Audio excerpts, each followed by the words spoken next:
When was the last time you were sitting in that chair with that mic in front of you, man? Fuck, man. Feels like years ago, but I think earlier this year. It's been 3 months, man. 3 months? It's been 12 weeks and we haven't done an episode. Yeah, man. We had this podcast planned like 2 weeks ago. Jazz in the house, J&J. We hit him up and we were ready to. Super excited. We had a whole plan and a whole new format. And then we lost the legend on Sunday. Yeah. And I'm not gonna lie, like I'd fallen off Sidhu for at least the last drop. I wasn't tapped in like I usually am with him. But I woke up Sunday morning and a family member had sent in a video to me, and I don't know why we fucking do this every time someone passes away. And I'm not going to get into the details of the video. Everybody knows what it was. I'm not going to give it any time.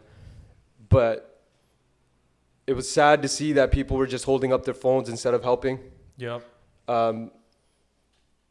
Death is a very private matter. It's a matter. And nobody, including the ones that are sending these videos, wants to be seen like that in their final moments. Yep. And or the family, like especially the family. No one. This is disgusting. I was disgusted with our people. I was ashamed that was Panjab, that's happening in. And I guess that's a human nature thing. Yeah. And the human nature in taking the video and human nature in sending it. And it speaks to how desensitized we are to this type of stuff. It's disgusting. Yeah. I know for a fact there's kids that had to have seen that video. It's readily available everywhere, and it's like, what the fuck are we doing? Yeah, and I don't know how many people had jumped in, tried to get help right away or get him out of there, but it seemed like there's a lot of conflicting reports, right? A lot of people said that you know what? I don't think we need to get into the graphic manner of how he went, and that's not important. But it's sad that's what people did. What exactly did he mean to you? He was the man with the anthems, man. And we run a gym, so it's like when Sidhu dropped, you were getting some hot fire, and he was gonna sneak in his bars, man. Like for me, Punjabi music, oftentimes I didn't go to it for the bars, but Sidhu brought the bars, the one-liners, the anthems that would kind of define that summer or that winter or whatever. Like for me, associated as of recently, like it was running, but before that, my deadlift days, like and any workout stuff, you'd need anthems, and Sidhu was your go-to. He was like our DMX. And he wasn't the best looking guy. No. Wasn't from the richest family. No. Didn't have the most hookups. None of that stuff. Didn't come from a family of artists or anything like that either. He literally, I think that's one of the significant things for me and for a lot of these individuals, that they see a piece of themselves in him, because he exemplified the Canadian dream that a lot of these young kids in India have. There's not much going on in Punjab, and they want to get out. Then they get out and they want to come out to Canada, America, and they're students. Then they have their own plight in what it is that they're doing. This guy went through that, but showed that he could go through that plight and become an international superstar. He gave a lot of individuals hope. Speaks to his hard work along with his talent. Yeah, I mean, talent for sure, but the guy's work ethic is insane for him to get to where he's at. Not marketable at all. One as a saying, other as like a tall person from like the Pind. You wouldn't give this guy a second chance if he walked past you down the street unless he was Sidhu Moose Wala. And I think that's what he represented. The common man to reach heights that he did in 6 years? Yeah. That's fucking crazy. Even the time that he came in, the listenership of the younger youth, of the diasporic youth, meaning those that lived outside of the Punjab, that were, second generation Canada, America, and all that sort of stuff. He brought the music back to them because they were starting to get, they're losing touch with their Maboli, really. Yeah, definitely. And he needed a formula to make it appealing to them, and that's what he did. He understood that, the diasporic kids in Canada and the States like hip hop. They like these trap beats. They like this sort of that's what they're listening and to. I think he was into it as well. Like, that was his shit. Yeah, exactly. So then he came out and he created that new style where he merged the two together. Now, did someone try to merge it before him? Absolutely. Of course. Yeah. We had Bohemia in the early 2000s. He was the Punjabi rapper, but did he make it to the level that Nothing Sidhu popped did? like No, his, no one ever. Everyone tried and they'd make it to a certain level and then they just kind of fall off. Make it to a certain level and fall off. And or the product was slightly different. It wasn't like the way he did it. And the other thing is the biggest problem these people had was the lyrics. Yeah. Who's gonna write the lyrics so that you could rap it? Right? And the cadence and all that. Like, it's a very hard go, man. He brought folk to what would be, for cadence wise, like he's got real rappers on his songs. Yeah. And he's able to hold his own with them. Like this, he's an innovator in every single level. Yeah. And it's crazy that now we're left with, like, it's fun. It's crazy how his music now feels different. It's kind of weird that Death kind of does that. Did that with Nipsey for us as well. His songs you would kind of skip. Now you go back and listen to and what he was saying. Yeah. And it's like, holy shit, it hits different. 100%. And that's why I believe in that. After I heard the news, I mean, it was a heavy day for everybody. And I remember this vividly. Sunday, it was grocery day. And I have my regulars at the Safeway or Save-On that I see all the time. There's one Singh that works there. It's always like the head nod.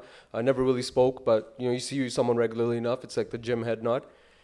And I get there on Sunday. Listen, I always have my headphones on, obviously honoring, young Sidhu and listening to his music. And I look up at this kid, and he looks at me, and then he looks down, and he just shakes his head. And it was like this unspoken moment between us where it was just like, what the fuck? The somber mood definitely came across the entire collective. For sure. Yeah. In a manner that hasn't necessarily happened with anything else. But I was thinking, we haven't lost a young Indian artist like this in last few generations. Yeah. And I think that's what shook everybody, right? Yeah. It's just like, this kid was represented hope and inspiration and motivation for everyone, even just with his existence, right? Yeah. And to the critics, I mean, there was a lot of critics when he was coming out, right? Yeah. About the guns and the gang violence and this and that. But you got to say, man, not a single song with a drug reference, alcohol reference, misogyny, none of that stuff. Like he didn't talk about those. But no one speaks of that because that's not popular. No one's going to talk about what he said in interviews and what his views were on Punjab, the youth, and why he got into politics and that type of stuff. They're going to talk about he promoted this gun violence. Like, I got an argument with my mom about this. Yeah, and she's like, he promoted gun violence. Of course, something like this is going to happen. I'm like, Mom, someone's like, a mother lost her son. Like, he was not this person. Listen to one of his interviews, and he talks about, मैं वो पिंड तो वहाँ जिथे बस नहीं कदे आउंदी सी. Yeah. Right? गिनती दे doctor ने, engineer ने, फौज भर्ती ने. And he decided to stay there. Why are we not respecting that? Just like Nipsey, he stayed in the hood. They never left him. Eventually got him. And then same with Sidhu. He stayed in the pen, brought resources and facilities. That's and paid. The saddest part, is you see these individuals. That's who we killed? Yeah, they want to help their respective. This is who we killed. Yeah. Yeah. It's insane. And then we're going to blame his music. Like, you can't censor art like that. No. It's always the people that have that argument about the content of his lyrics that don't want to have that conversation with their kids. Why are our kids, if you think that's it, why are kids so easily influenced? Or why do you think they're so easily influenced by this? I don't think you can directly relate gun violence to music. Because the same way you can't relate it to Goodfellas. Same way you can't relate it to other things that are out there already. Yeah. You can't censor art. You don't want to live in a world where you censor art. Yeah. Because then there's going to be censorship on the way you think. And there's going to be control on everything. That's what I mean. Like, you can't fucking do that. Yeah. So when you have that argument, you're not tapped into him, how the young are. Because they're also listening to his interviews. They're listening to how he thinks about what the future of Punjab should be. And yes, we're never going to know what happened. We're never going to know why it happened because there's so many interested parties in needing him gone out of the picture. Yeah. Whether that's political, whether that's gangsters, whether that's artists, or whether that's just someone proving a point, or whether that's internal. We're just never going to know. We're going to eat ourselves away at trying to figure out why. But at the end of the day, we need to look at ourselves. Yeah. And look at, like, okay, how do we, one, honor him? And then how do we go look past his music and look at what his message was and what he means to us now. Because Yeah. he's left us a great gift. He's left us a catalog of songs that we can always go back to. Yeah. And now they mean something different, and that's what we need to focus on. But I know there's a whole generation there's a whole population, in Punjab now that is evolving from their grief pattern, and they're turning it into anger. Yes. Not to mention what now, there's so many artists that I heard that were being extorted by Punjabi gangsters. He was no different. Yeah. There was almost everybody, and this guy still stayed there. What did Punjab mean to him? What was it that I wasn't seeing? That's what I'm asking myself. Like, I never thought of Punjab twice because I don't have that direct connection to it. I haven't been there in 16 years. But what did he see that at the top of his game, where he can live anywhere in the world, he goes back to that bend? Yeah. That hope that he saw. Yeah. I want that for Surrey. I want that for my land. I don't have that for my land here. I'm developing that. But he's born with that there. Mm-hmm. Right? Yeah. Yeah, man, it was and I think this morning I felt the level of the impact as well. I'm at the pool, I'm in the sauna, I'm sitting next to one of these gentlemen that I always see there. He's an older Asian fellow who's like 56 years old, completely detached from anything going on in India and all that. And there's a moment of silence. He turns and looks at me, says, "Oh, I heard something happened to a rapper." And I look at him, I was thinking, what the hell? How the hell does this guy know about Sidhu Moose Wala? Like, do you think, like when Surjit Bindrakia passed, did you see Bill down at the gym talking to Amrinder about how, most of our young apne kids didn't know. They didn't even know, you know what I mean? They found Bindrakia after he so passed. this shows that like the paunch and the level of exposure that he brought upon was just unmatched. And rest in peace. Man, he did a lot for the art form. Also didn't sit well with my spirit how motherfuckers went so quick from Sidhu Reels, Sidhu Posts to Johnny Depp's free, Johnny Depp won. Like the switch up was crazy. Like I'm like just. But that's like the world seeing now, observing the world like that is like, it's fucking crazy how it's like everything's got a 10-minute attention span, and so much happened. Now what are we gonna see? Like you're gonna see. It's going to be the nasty side. You're going to see the nasty side in people. You're going to see people taking advantage of unreleased music and that type of shit. And it's just, even if you look at how within like 3 days he got the funeral. Like we miss him. We miss him. We want him back because we want his music. It's a selfish completely want. 100%. And we can mourn and all that stuff, but just like Ustad Kanwar Gurwal says, ਕੱਲੀ ਮਾਰ ਹੁੰਦੀ ਆ ਮਾਂ ਰੋਜ਼ ਮਰਦੀ ਆ ਪੁੱਤ ਨੂੰ ਤਰਸ ਕੇ for us now we're left with what he's left us, but it's just it's crazy. But if you look at his funeral, how the whole dunya showed up. And maybe this is, from what he's saying, I don't know if he died unhappy. Maybe he died very happy with what he was doing and how he went out. And we don't know that. We won't. But where do you think the industry goes from here? Like, do you think that now they've lost the tribe leader and it's just going to be chaos and dissemination of the art form and yada yada? No, I don't believe that. Is it going to elevate and in a few years we might be blessed with another? I think that just like with his biggest inspiration, Pac. What happened after Pac, right? Like music didn't just stop. Music actually evolved, and now it's he very likely changed the world, but he definitely sparked the mind of someone that's gonna change the world, in the words of Pac. Yeah. And I think he's done that now, where there's going to be a generation of singers that are going to honor him. Yeah, we're going to see, tribute shirts, and we're going to see tribute songs, and we're going to see all this stuff, and that's great. It's beautiful. And we're going to see an initial coming together. I think that's very important. I think that's kind of, I don't think there is a silver lining in this, but I think the beautiful byproduct of this is seeing, a lot of these, the human of people, like I saw Karan Aujla. I did a deep dive on all this stuff, and he's obviously in his feelings, and these are direct rivals of his. And then, of course, Naseeb was local, and he had some great things to say after about like how people thought that he would be happy, and he kept it 100% real. And he's like, how am I going to be happy? And we're going to see an initial coming together, and I hope that this, like if anything, we get blessed by what he did, his music. I hope beautiful art comes out of this, and a whole generation learns how to grieve someone that we let into our hearts and our ears. Yeah. Because that's a different kind of grief, right?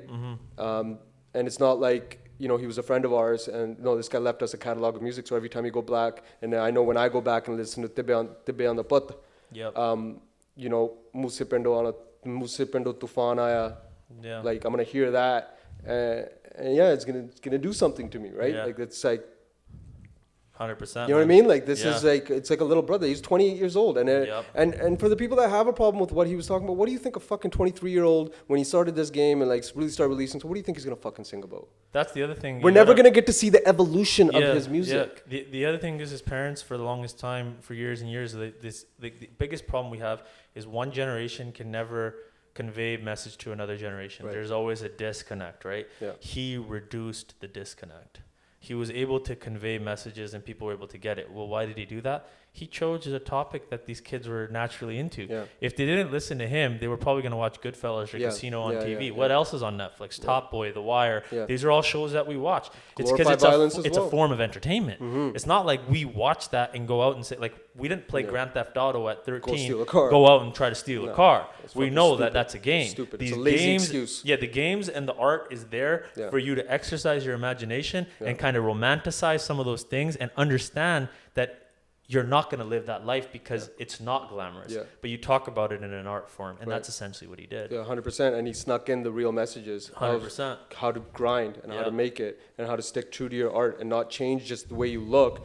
Yeah, he changed his clothes, of course he did. But he never really changed his fundamental look. Same pug, same style. Mochte batapake. Yeah. Like that's how he kept it real. He kept it fucking real. And he never wavered from that, right? And like, you can't trust, like they say, if anything, for me, like I don't, like it furthers the point that you can't trust no media. You can't trust no suit. I don't trust no politicians. The same people that were cheering Pagwantaman to be voted in as CM are now the ones that are fucking hating on him. And everybody has the right to change their mind, but you're starting to look like hypocrites. And you're starting to understand that you can't trust the suit. You can't trust what's on global media. Don't read these articles are biased. Yeah. Everyone's calling him a gangster rapper when he's more of a freedom fighter. And I think the people are getting it fucking twisted. Right there, man, what you said there, like talking about media, talking about that. We've never really expressed some of our views on a lot of things. You know, we on this podcast, we've mostly had guests on, and then we've talked about topics per se, but we've stayed away from talking about kind of what's going on. We haven't done an episode in 3 months. So much has gone on in 3 months. Yeah. And I feel like in between when we have guests, we need to talk about what's going on. And what I'm realizing with media and with podcasts, radio, whatever it is, the right side, the right wings have their people, the left wing has their people. The left is always listening to the left, the right is always listening to the right. We need to kind of bring things together and or have discourse on topics where we can see all sides of it. Because even that topic right there, some people saw Sidhu on this side, some people saw him on this side. You started explaining a whole bunch of stuff, now people on this side might be entertaining what it is that you're saying. Yeah. And it's through this type of discourse that we can understand humans better. I think I developed my opinion through discourse like this because people can sound off in the comments or whatever and tell me where they sit. But I believe 90% of people sit in the middle. They cross their legs to the left on some opinions. They cross their legs to the right on certain opinions. And most people are in the middle. Yeah. I live in the middle. Yeah. Because I am not married to any of my opinions. I am open to having my mind changed about fucking everything. Yeah. And I think most people are. And I think the culture of once you have your opinion, you can't waver from it because some people make it real by putting it on social media or putting it out there in conversation. And that ego doesn't let you change that mind when you know you're wrong. Who the fuck says you're not allowed to change your mind? Not only that, but you have people that get scared to pose certain opinions. Yeah, 100%. Because if they see that, okay, the liberals are coming out hard on a certain topic and they're saying all these things, you see these things posted, you don't agree with something, but you're scared to express your opinion. Right. Because you don't want to sit there for 2 hours having battles with people in the comment section or talking about this and talking about that. But I've always wavered away from that because I know my opinion doesn't matter. Right. My opinion doesn't matter, and every one of my opinions don't need to be said out loud. And I feel like that a lot of that needs to be practiced, but a lot of just formulating your opinion by observing both sides of the argument. Right. That's why I don't have a problem with the KKK having their own organization and being vocal about it. We need that. One, to show the people or our kids that's wrong. Here's why it's wrong. There's a visual representation of that. Right. And second, for people to hear that side. Why do you feel that way? Why do you feel disenfranchised as a white man? Blah, blah, blah, XYZ. Yeah. Because I want to know. And then I'll understand both sides. And I think there's not enough of that welcoming stuff. There's too much of, canceling this person for talking about this or the X, Y, Z or whatever it is. And there's not enough grace. I'm trying to practice a lot more grace in my life. And in practicing it, I'm noticing that we don't give enough of it as humans to each other. Yes. Sidhu being one of those examples, right? Like we don't give enough grace. And so I think we definitely do need to kind of tap into a lot of these things. So let's freaking get into it, man. Let's talk about Johnny Depp. I'm kidding. Let's start with the war in Ukraine. So last 3 months, I mean, it's still been going on. I think February 24th, Russia invaded the Ukraine, and the West has been getting a whole bunch of media articles and things like that. I'm not quite sure how much of our younger listeners are following it and or other listeners, but this could be a platform where you guys can get to listen in on some of the things going on. I remember when wars started, like they shut down like live NBA games to share. Hey, look, war has started. The war has started. The war in Iraq. And it seems like everything's on such just like that same like 3-day cycle. Right. Where now I personally have no idea what's going on in Ukraine. I don't know.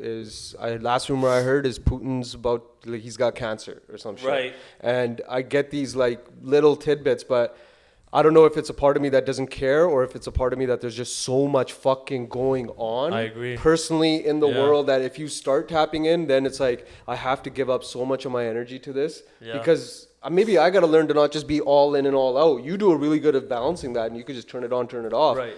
For me, I'm like, fuck, I'm either going to Ukraine or I don't know anything about it. Yeah, exactly. And I think that's the other thing. Like I posted something on my story one time and I said, if you were an owner of a business, would you remove your business out of the Ukraine right now?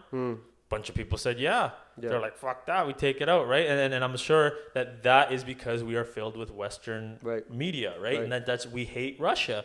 But now I ask those same people, think about it like this. You own a grocery store. It's in the Ukraine, or it's in Russia, and you're servicing these Russian people.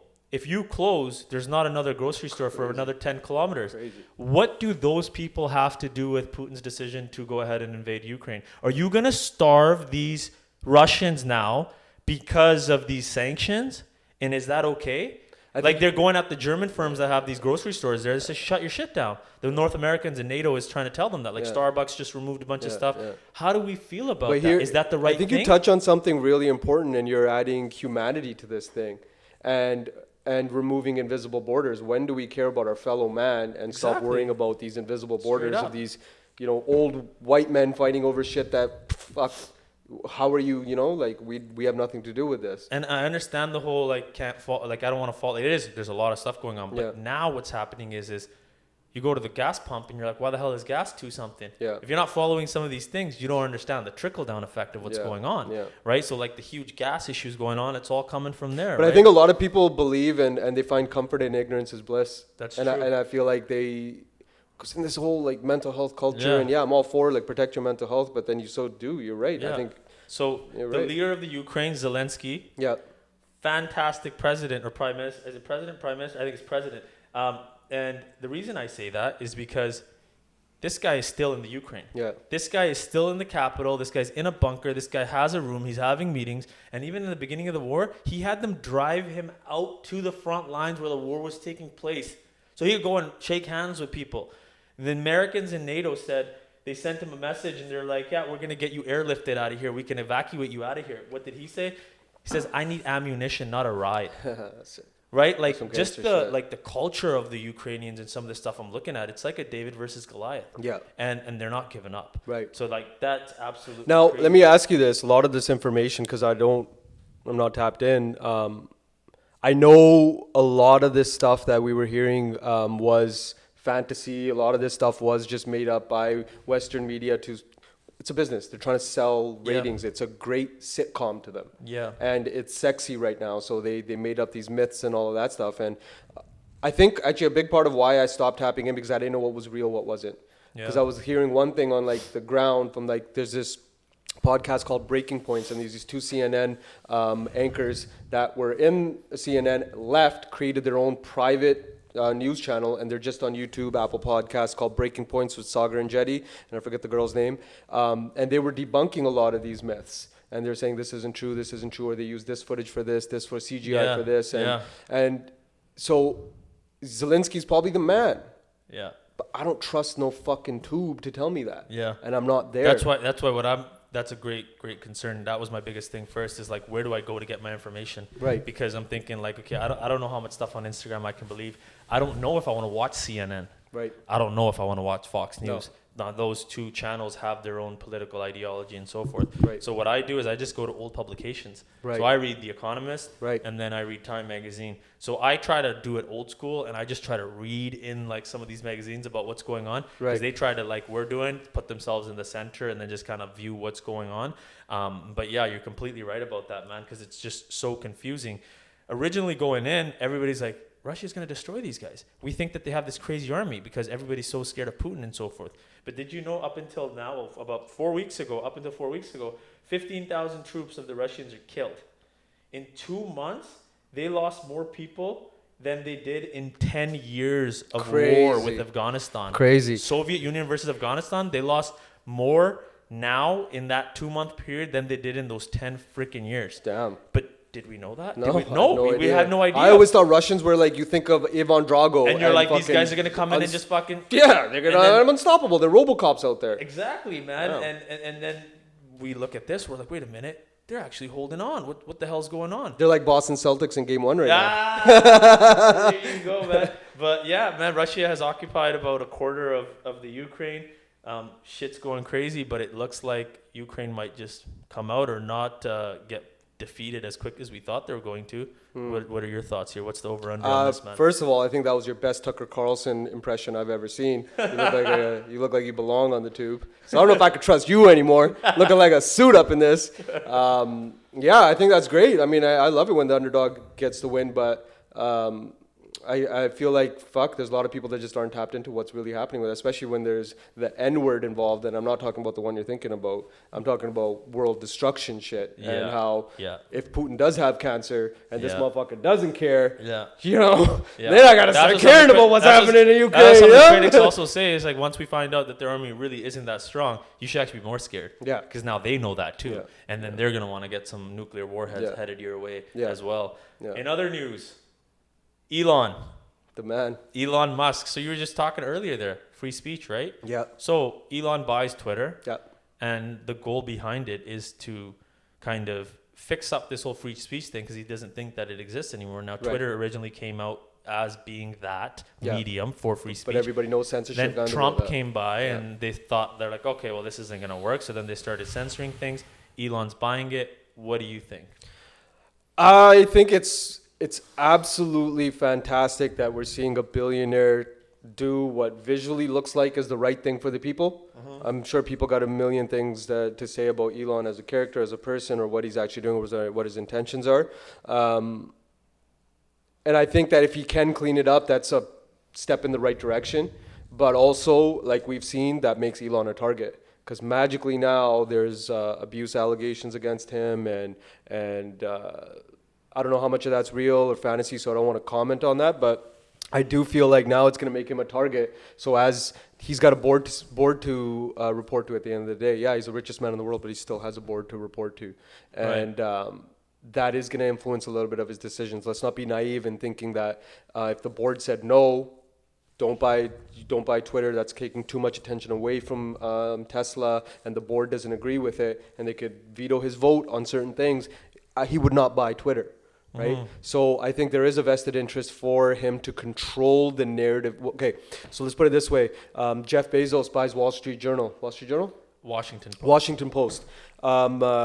And now there's suddenly all this positive. So he's controlling his narrative. He's controlling the media. Right. So a part of me has to be weary, because fuck the man, fuck a suit, has to be weary of how much of that man needs to control his narrative, which a lot of fake news probably gets put out about him as well. So he wants to control that. Fuck yeah. If I was a billionaire, I'd want that as well.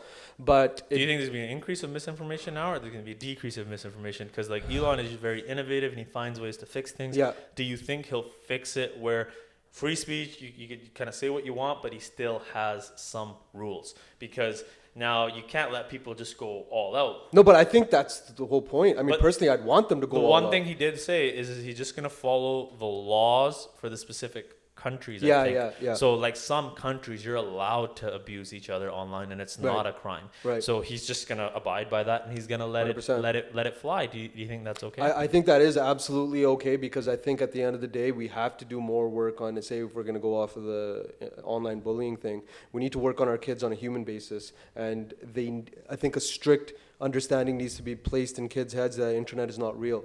It's not fucking real. Log off. Yeah.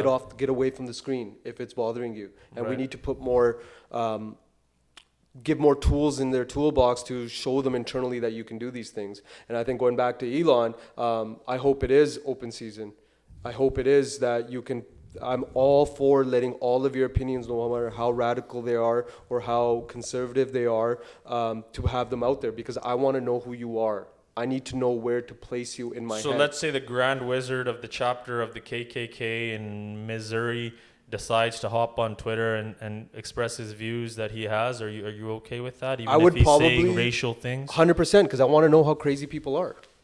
I think it's important to know how crazy people can be. That's true. I don't think a brown kid watching the KKK do his thing is gonna be influenced to be like, yo, fuck, brown people, fuck all colored people. And I think the same thing about kids. If they're parented right, if they have the right influences around them, you can't just, I don't want to, if kids are as easily influenced as people think they are, I think the work is there and not towards taking these people off. Because you put these guys underground, they're going to find creative ways to subliminally get into the kids' heads. That's not going to go away. Right. You're not going to change hate. So this concept of permanently banning people off of certain channels after they ridiculous. post something is I think ridiculous? any form of censorship is fucking ridiculous. Right. I think it's, I think now especially we have to live with the internet. The internet's not going anywhere. And this is new landscape for everybody. And I think we need to learn to navigate with it here and stop trying, because if we call for this type of control, that gives the people that form that control liberties we don't want to give them. Yeah. And I think the cost benefit of, yes, allowing this stuff to happen, but what happens to free speech and what happens to real information, or even confirmation bias for that matter. Because when you have a Twitter account, when you have an Instagram account, you don't follow the things that you agree with and the things that you like. Yeah. You're not going to get the other side. I would say go away from that as well and force people to see the other side and actually formulate a real opinion, and not just like a biased opinion that you've kind of curated yourself by what you're consuming every day.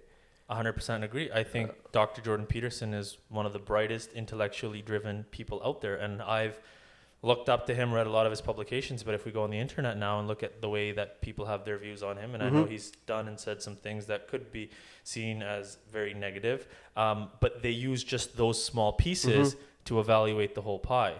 And I think that's wrong. I think you touched on a good point here. I had a conversation with one of my clients about this. I'm a big fan of Jordan Peterson as well. A lot of what he says, and I believe he has saved lives. I think you can say that. I agree. I think I'm one of them. He's talked a lot of people off the ledge. He's given men their identity back. And I think there's nothing wrong with that. Just like women should have empowerment around them to find their identity, men should have the same. I don't think we need to take that away from anybody. And that being said, I disagree with Jordan Peterson on something that happened recently when he went after the swimsuit model. Yeah. And I love my women thick. Right. I love them.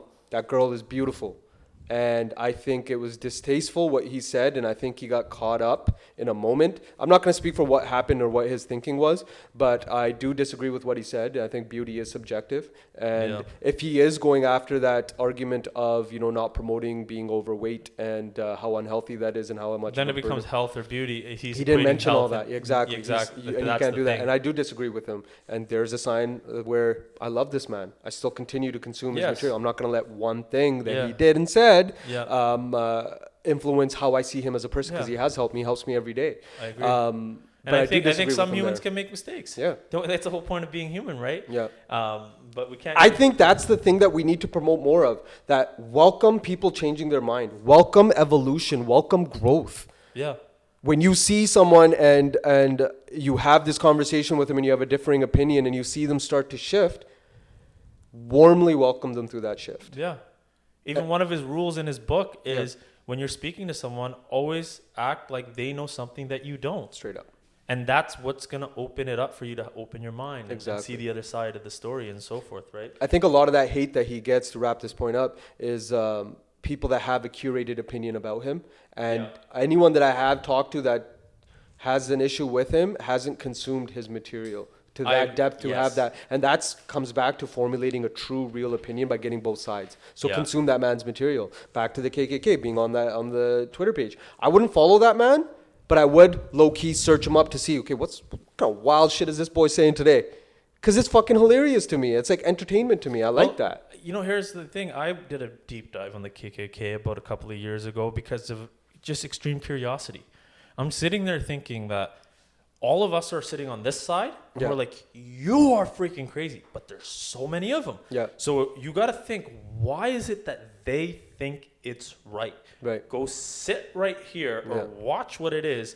And so I started watching these documentaries and things, and I came across this guy who's an African-American who's good friends with a whole bunch of KKK members. Davis. Yes, that's right. And what does he do? He goes out, becomes friends with them, and he turns these grand wizards into normal people. Yeah. These grand wizards give up their robe and they give it to him. Yeah. And he's converting these people, but he's doing it with love. What's the number one reason he said? Do you remember why they flipped? I can't remember. Because they had never had a conversation with a black man before. So that was in all of their cases, he was the first black person that they sat down with and actually talked to. Yeah. And his first person that he did this with, he's a jazz musician. The Jerry Lee Lewis story, yeah. Exactly. And he sat there and it took him forever. And he like started off with like, fuck this guy, to warming up to him, talking to him on the phone, and then they became friends. Remember in the beginning, he's like, I've never had a beer with a black man. Yeah. You remember that, right? Like this guy's putting him, that's a scary situation to be in. But he's doing that because he knows that eventually when I can get through to you, I can probably change your mind. Yeah. But I can't change your mind if I go off with aggression. Yeah. And that's never going to fix it. So hot take, I think a lot of people sit on if we're looking at the Daryl Davis and the KKK member, a lot of people sit on the KKK member side with their opinions. And they're so married to them that they refuse. So go make a different friend. You're a liberal, go make a friend with a conservative. That's why I don't fuck with politics, because I see people speaking in the House and it's Team A versus Team B. I might as well be watching football. Right. Why am I not seeing this leader sit down, have dinner, let's fucking talk. Table, That's the country I want to be a part of. Right. I'm not trying to fucking play this game of my dick is bigger than yours. Right. And Trudeau's been swinging that dick around for the last fucking how long since COVID started. Probably going to get shadow banned on YouTube for saying COVID, but whatever. But I don't see both of them sit down and fucking have a conversation. That's the country. And I think that's the country that a lot of young people want to fucking be a part of. Yeah. I think why do we see so many few young people go out and vote is because we're not seeing that collaborative effort. Yeah. And I think that that's the future. Yeah. And whether we get to see that or not, it might just be a pipe dream of mine. But I hope that one day we can. And until we don't do that with our opinions, and you know where we can start that? Before we expect the suits to do it, we do it ourselves. I agree, man. I agree. Next topic, back onto the cancel culture, censorship type stuff. You went to Austin recently, right? You watched some stand-up comedy. Yeah. It's the home of Joe Rogan. Yeah. An individual that's been under quite a bit of fire. Yeah. And so have some of these other comedians. And in that time, I picked up a Time magazine in, what is this, May? So this is a May edition of Time magazine. The writer's name is Julia Zorathian. And basically, they're now talking about the state of comedy, right? And about how you're noticing with some of these stand-up, it's like seriousness mixed with some almost laughter. like a TED Talk, Yeah, exactly, right? And so there's also this concept called clapter. Okay, so Seth Meyers dubbed this stuff called clapter. And basically, it's when you do a political joke and everybody just goes, woohoo. Mm-hmm. So like, you make fun of Trump. Everyone wants to say, oh, yeah, but it's not really funny. It's just that you're agreeing with that person because you don't agree with Trump. Right. So you just want to be on the right side of history. So that's why you're at these shows and so forth.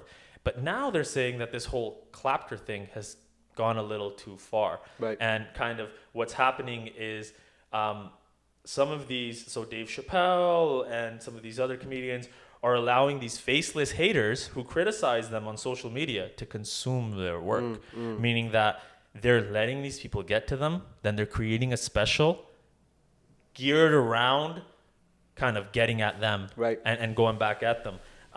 And and so, I think it was, who was it? One of these comedians said, we never stand up to the people who wake up offended and live on Twitter. And so, and this sort of sentiment is common among comedians, which are rich, famous, middle-aged liberal men with ride or die fandoms. And so they're able to go out there and kind of say these things.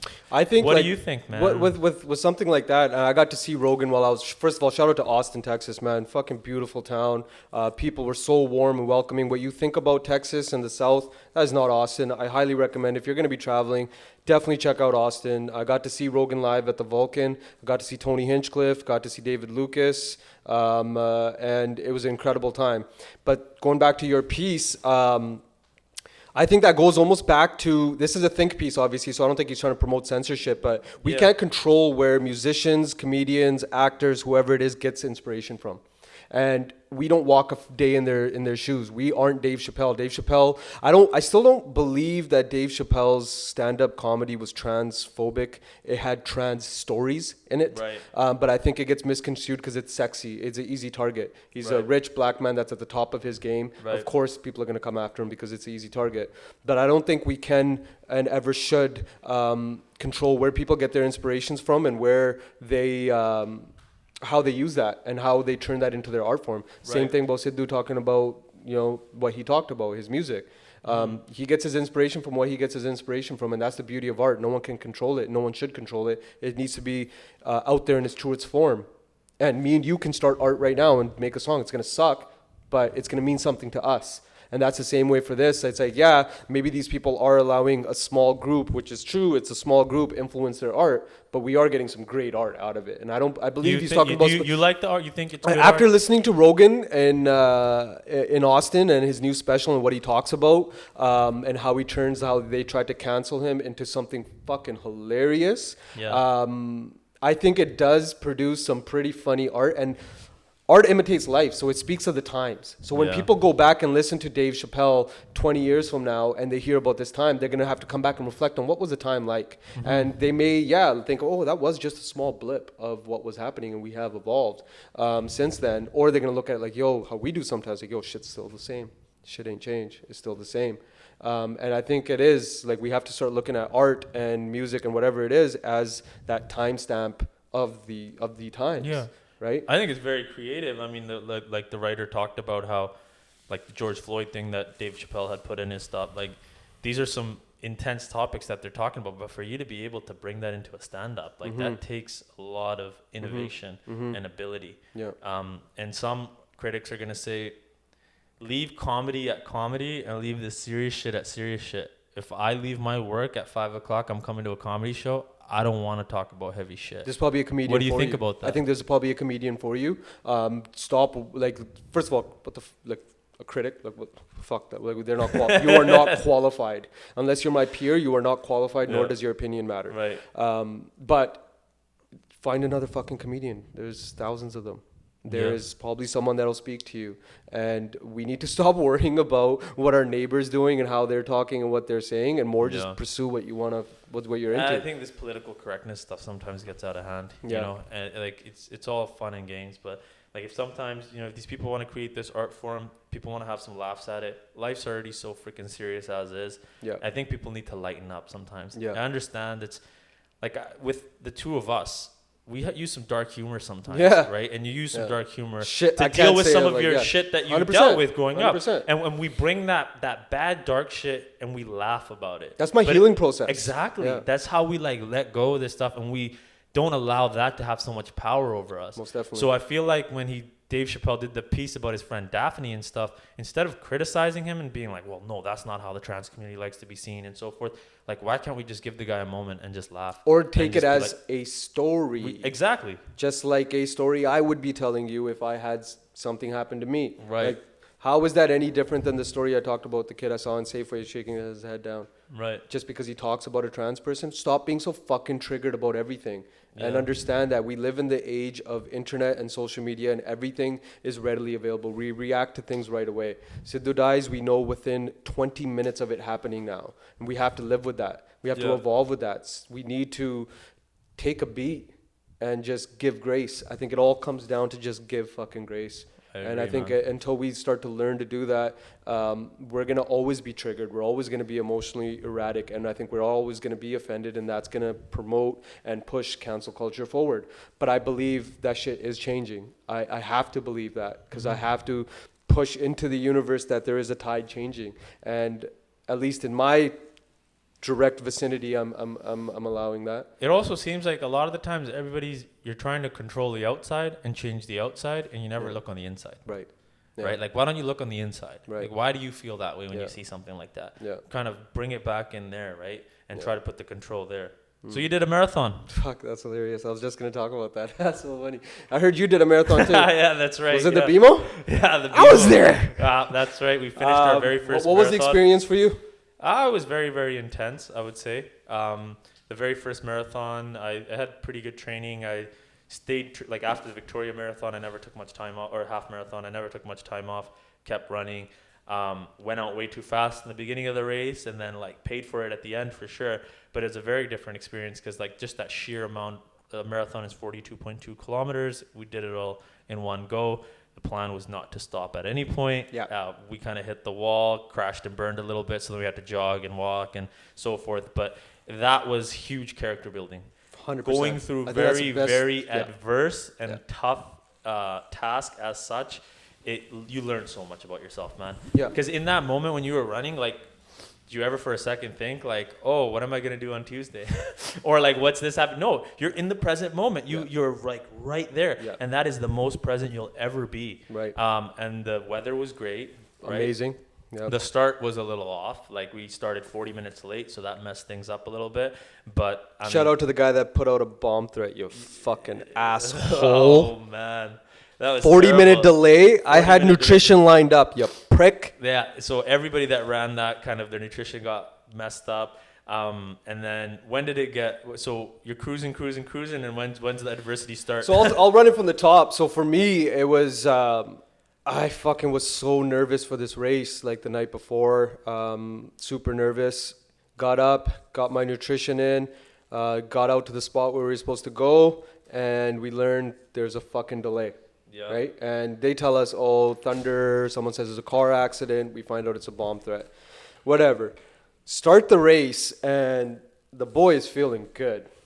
Going way too fast, as usual. That's always the rookie mistake in the first marathon. Everyone goes too fast. It's hey, bro, don't ever call me a fucking rookie again. We are rookies, man. Man. No, you're right. It was a classic rookie mistake, but I feel like I'm now a couple of races in. I'm starting to feel like, I think that's just the way I start, and I feel it out. So I almost PR'd my half marathon at the 21.1 mark. I was shy by about a minute and a half, feeling great. And right after the half point, I don't know if you noticed, but it's just past Kits and that hill comes. Yeah. And that was when I was like, oh shit, like this shit is fucking real. But I still kept a pretty good pace. Yeah. But along the way, when I first started the race, I think you saw them too. There was these 3 Apne, 2 Sardars and a normal Apna Banda, and they saw super excited to see us. The only people I went up and high-fived, saw them at the 3-kilometer mark, and then I saw them again at the 12-kilometer mark, and then I saw them again at the 17-kilometer mark. And there's something, I don't know, there's something just really special about seeing that and just having that connection. But yeah, I'm doing the race, and I'm feeling fucking great. I feel like I'm floating. At one point, I had to stop and take a piss because I was not ready to piss myself while I'm running. I'm not that much of maybe I am a rookie. I'm not that much of a pro. I'm not going to piss or shit myself when I race. And then I get on to just past Third Beach, and the whole time I'm ahead of the 3:15 marker. So the girl, the lady pacer, that's the pacer. Yeah. So I'm on pace to blow the goal out. The goal was 3:30. I'm on pace to blow it out of the water. And then I hit 32. Yeah. And I was telling Jazz earlier, I learned so much about myself from 32 kilometers to 42 kilometers, more so than I did in all of my 20s. And I say that to say because I learned when my brain starts to give out, and I pride myself on how strong my spirit is and how I'm able to just keep fucking going. Yeah. And my physical was not holding up, but my spirit kept going, and then I felt my spirit fucking crumble and go down. And that was something you never felt before. And I was shocked. I was shocked in awe. Yeah. And So I had to learn how to claw myself out of that. So that was when I first hit, and it was crazy how when I was hit the 32 kilometer mark and I was running with the same group for the last 10 kilometers. So 32 to 43 is like the start of the seawall to the end of the seawall. Yeah, end of the seawall. So in English Bay, you're entering, you're going to go around seawall, we're going to finish in Cole Harbour. Cole Harbour, yeah. So I'm running with this same group, and it was like a scene out of a movie. All of us literally stopped together and started walking. One guy's grabbing his calf, one guy's grabbing his hamstring, I'm grabbing my hip flexor. I'm like camaraderie amongst runners. People are passing each other their water bottles because it's in between stations, and they're helping each other out. Like, you know, everyone's like pumping each other up, like, let's go, we got to finish this home stretch. So the last bit, I got to credit a lot to the people around me, which are strangers, and the crowd that was there to cheer people on, because there was a lot of people that were getting in my face like, let's fucking go. Yeah. And that is what was like the jump start for my spirit again. And when I crossed that finish line, I was a different person than I woke up that morning. Yeah. I was a different person than I have been the week before, the day before, anything. I haven't been the same since. Yeah. And I don't know what it is, but I feel like I've leveled up as a human being. My spirit has leveled up, and I have this supreme understanding of who I am. And I think the marathon was just the catalyst for that. But everything in my life was leading up to that. I needed a dramatic event to really just put the nail in the coffin. Like, this is who you are. Yeah. And I think that's the greatest gift this marathon could ever give me. I finished at 3:25. Goal was to get it under 3:30. Very happy with my performance. Yep. And as of late now, going into training, this always happens to us. We're so OCD about training, you start hating it. Yeah. And the first thing that was a sign of my evolution was I took a beat off of training, and I'm like, I'm going to do shit that I just love to do. I want to do shit that I'm just... I feel like running today, I'm going to run today. I started Pelotoning. I started cycling. I started doing fucking, weight training again properly. Like, I started training arms again. I was pumped, feeling great. Today I'm going to do arms. Started doing weight training properly. No, that's probably the wrong word. Co-founder of Fit Nation doesn't weight train properly, folks. Over the last few years, I've learned to do it properly about 3 times over, and that just speaks to the evolution. It only took 12 years. Still figuring it out. But no, man, I'm glad that we did it, and I think it's important for me to... It's funny, I've said this before. I feel like it's important to say it on here. I put these things in my life that are extremely dangerous. Yeah. Some of these things that could kill me. Yeah. So that there are these external things that are a threat to me.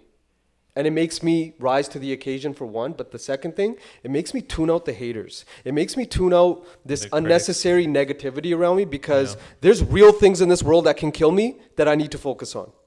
For me to worry about what someone said about me online, or what someone's offended by today, or, what are we fake mad about today? Yeah. I got real shit to worry about. And I feel like if I just keep more of these real things in my life that are at risk for me, or that I choose to do that are just so brutally fucking difficult that they break your spirit, the calcification and strength and the endurance that comes from that for your spirit protects you from outside shit. Yeah. And I think that's what the ultimate gift that running in this racing that we do. Some people take those two things and they put them together. Like Nick Bear, his running coach, Jeff Cunningham, in a video was talking about how when you're in that marathon and now things are getting hard, the wall is being developed. Yeah. Create that fucking wall of all the things that stopped you in life, that created a barrier for you, the haters, the critics, whatever it is. Stack that thing up and rip right through that motherfucker. And that's exactly what you start doing. And after you finish a marathon, you realize that there's very few things in this world that could break you down as a human being. Because if this physical act of traveling constantly on foot for almost 50 kilometers, like for do anything for 3+ hours. Sometimes I fall asleep watching The Godfather, bro. Yeah, exactly. Do anything continuous for 3 hours, 3.5 hours. It's a pretty hardcore task. You'll stop worrying about little minuscule shit that doesn't matter. Exactly, man. It changes you as a person, and you start to value different things, and and not only that, you have gratitude for your body. Yeah. Like I think sometimes we don't have gratitude towards that. Like, we're always complaining about having to work out, not being grateful that we get to work out. And like, I know that happens to me too. Sometimes I'm heading to the pool, I gotta swim. It's like, oh fuck, I gotta swim, or I gotta get in this run or whatever. But then now I'm injured. Yeah. Like, I have IT band syndrome. I can't necessarily do it. Just to be able to do it, I'd be so happy. But that's now. But when I was fine, I didn't give a fuck. Yeah. I wanted to just do the race. I want to do the race in this time. I want to do that. So you're not grateful for some of those things, right? So I feel like after these events, you have to really 100%. be grateful for your body and everything that you're able to do. I agree. I think I want to wrap it on check in on your people. Don't just do it because of what happened to Sidhu or what's happening in the world today. I think it's important to check in on, especially the youngins, man. I'm older now, so I guess it just feels that way. But send that text, check in on your people, tell your people you love them. I love you, man. I love you too, man. I love you, bro. I love you, man. I don't think we do that enough. Yeah. And I think it's important for us, not some kumbaya shit, like let's come together. No, like just tell your people you love them, check in on them. You never know when it's going to be that last phone call. You never know when it's going to be that last whatever.